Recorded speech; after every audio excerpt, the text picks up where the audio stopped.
Yon, alright, good day mga bossing. Meron tayong customer from Gapan ka sir? From Gapan, Nueva Ecija mga bossing. Ayan, Lancer Pizza na GLXI mga boss, manual transmission. So ang issue ni bossing, yung idle niya mga boss, nagda-drop yung idle. Tapos sa traffic mga bossing, namamatayan daw siya. So ito, check natin yung makina mga bossing, paanda rin natin. Pasok tayo sa loob. Ayan. Tingnan natin kung ano yung nangyayari sa kanya, bakit namamatayan. So ano yung kulang, ano yung hindi gumagana. Check natin mga bossing. Yan mga bossing, EFI to mga boss. So ang nito servo, naka IACB tayo. Ngayon para ma-check natin yung IACB kung working, focus tayo dito sa ano niya, sa may idle niya. Yan. So pakita ko sa inyo mga bossing, papaliwanag ko itong ano, sa may idle niya mga bossing. Pagka inikot natin tong steering wheel, dapat tataas siya. So ikutin natin mga bossing. Ayan mga boss, walang reaction mga bossing. Ayan o. So hindi siya tumataas mga boss. Try natin aircon mga bossing. Aircon natin. Ayan mga bossing. Ayan, naka-aircon tayo mga boss. Ikutin natin steering wheel. Ayan mga boss, may time na tumataas siya. Ayan, tumataas siya mga bossing. So ayan, tumataas yung idle natin mga boss.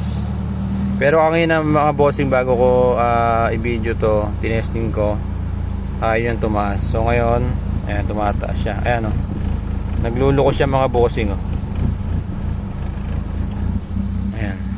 So hintayin natin mga boss, nag-engage yung ano niya.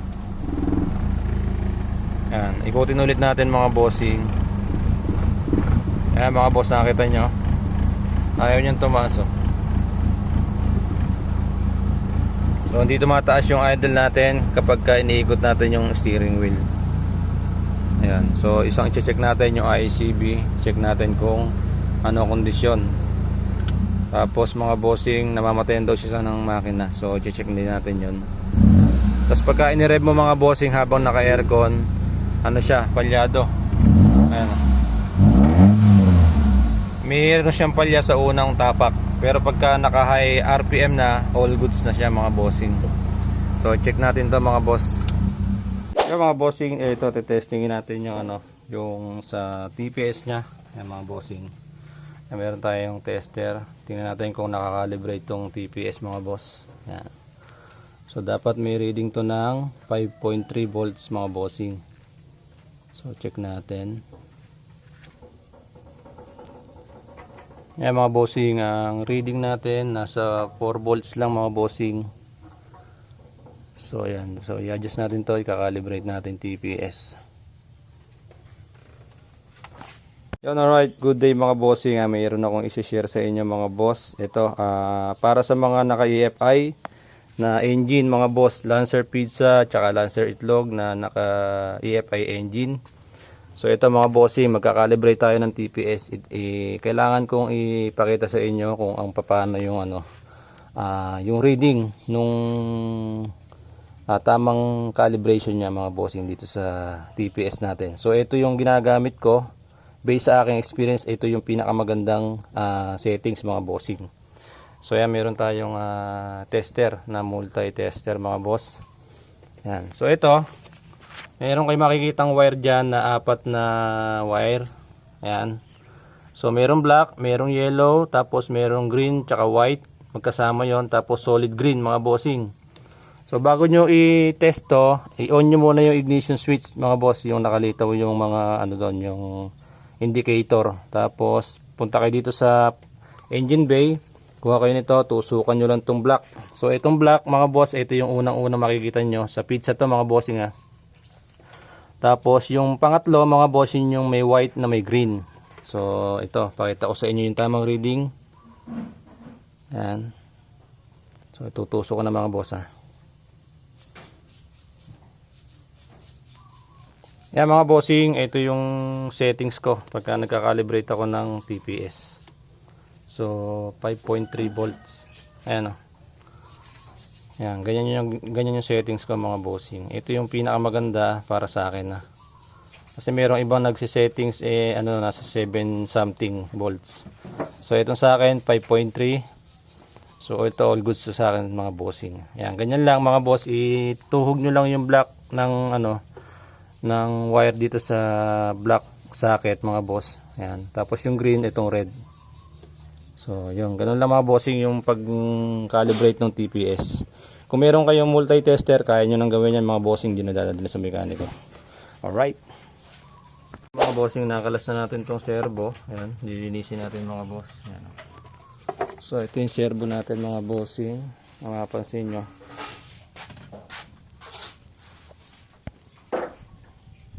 Ayan, makapal na yung carbon sa loob dito sa B-screw nya. Hindi makita. So linisin muna natin ito mga boss, baka makuha pa sa linis. Yo mga bossing, ayan, nalinis na natin tong servo. Naikabit na rin natin mga boss. So yung map sensor socket mga bossing, pinalitan na rin natin ng bago kasi sira na yun sa kanya, yung bago na. So bago natin paandarin mga bossing, meron kaming chinek dito, yung timing belt mga boss. Yan, makikita nyo, basang-basa ng langis mga bossing. Tapos yung valve, yung sa natin, sa head natin, napakaitim na. Chocolate na mga bossing yung kulay. So ngayon mga boss, papalitan mo namin ng timing belt. Isang set na mga bossing. Tapos change oil, tune up na rin gagawin natin. Yan. Tapos dito mga bossing, ayan, ayusin natin itong sa may camshaft sensor, may leak mga bossing. Yan, sabay-sabay na mga boss para isang na lang, gawaan na lang. Yan mga bossing, ito yung timing belt na sir. Yan, sobrang dami ng langis. Napakadumi mga boss. So, ito. Sarap linisin ito mga bossing. Yan, papalitan natin ng isang set, timing belt. Yan, bakusin na natin ito. Boss, na palitan natin ng oil seal. Magkabila, baba taas. So malinis na rin ito mga boss. Yan. Kabit na lang natin yung pyesa natin mga bossing. Yan mga bossing, yan, natapos na natin ikabit yung timing belt. Ayan mga bossing, bago na yan. Yan, bagong timing belt, bago yung mga oil seal, bago yung tensioner bearing, tapos bago yung high tension wire natin mga boss, pinalitan na rin natin. Ayan. So bago yung socket, yung servo, bagong linis mga bossing. Ayan, try natin paanda rin mga boss. Ayan, kanina mga bossing, yung idle natin hindi stable, humihinga-hinga siyang ganyan. So ngayon tingnan natin mga bossing. Yan. So yan ay minor natin mga bossing. Oh, smooth na mga bossing. Cold start mga boss. Ikotin ko yung steering wheel mga bossing. Tingnan natin kung tataas. Ayun, tumataas na mga boss.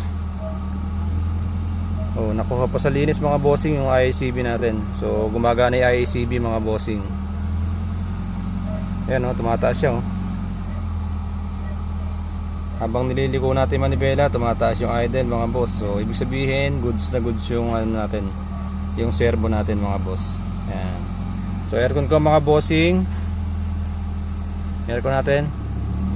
Yun, nag-drop tapos tumaas siya mga bossing. Ibig sabihin, okay na yung servo, gumagana na siya. So i-adjust lang natin yung minor, medyo mataas mga boss. Yan. Adjust lang natin. Tapos ang mga bossing, test drive na natin to.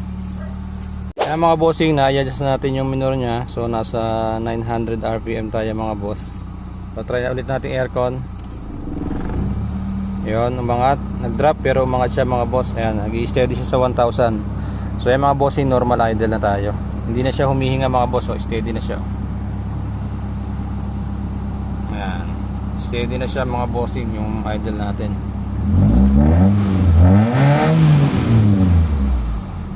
Yo, alright. Yan mga bossing, habang nagte-test drive kami sir, bigla na lang nag-check engine tapos namalya yung makina natin mga boss. So hintayin natin magkaroon ng check engine mga bossing.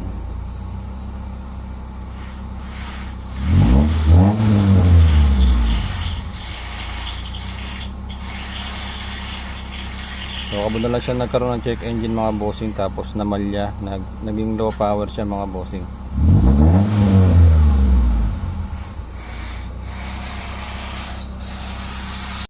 Ayan mga bossing, test drive namin yung Lancer Pizza na ginawa natin ngayong araw mga boss. Ayan. So dito kami sa highway mga bossing. So kanina mga bossing, habang tinetest drive namin, bigla na lang nag-check engine tapos namamalya. So upon checking mga bossing, yon yung battery terminal ng battery niya maluwag mga boss. So ginawa natin, pinalitan natin ng bago. Kaya mga boss, wala nang check engine. Ayan, kanina wala pang 100 meters, tumitirik na kami. Pero ngayon mga bossing, spot na yan. Ibibiyahin na natin. I'm the works, I'm the works, I'm the works. Tunog ng makina, amoy ng gasolina. Handa na ba kayo? Aayos na tayo sa Amber Works. Problema'y mawawala na.